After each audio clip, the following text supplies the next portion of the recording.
Chicago பல்கலைக்கழகத்தின் எரிசக்தி கொள்கை நிறுவனத்தின் காற்றுத்தர வாழ்க்கை குறியீடு EQLI 2025 அறிக்கை காற்று மாசுபாடு இந்தியாவின் முதன்மையான சுகாதார அச்சுறுத்தல் என்பதை காட்டுகிறது.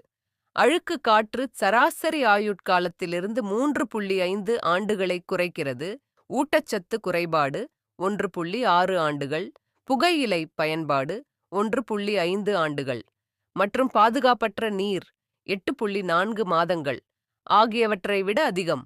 1.4 பில்லியன் இந்தியர்களும் உலக சுகாதார அமைப்பு WHO பாதுகாப்பான PM 2.5 வரம்பான 5 மைக்ரோகிராம் பர் மீட்டர் கியூப் ஐ விட அதிகமாக உள்ள பகுதிகளில் வாழ்கின்றனர்.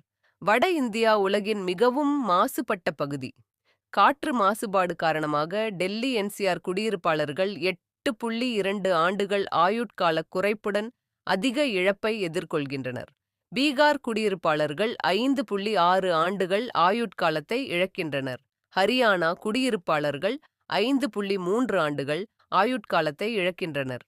நச்சுக்காற்று காரணமாக ஆரோக்கியமான ஆண்டுகள் இழப்பைத் தடுக்க அவசர உமிழ்வு கட்டுப்பாட்டை அறிக்கை வலியுறுத்துகிறது.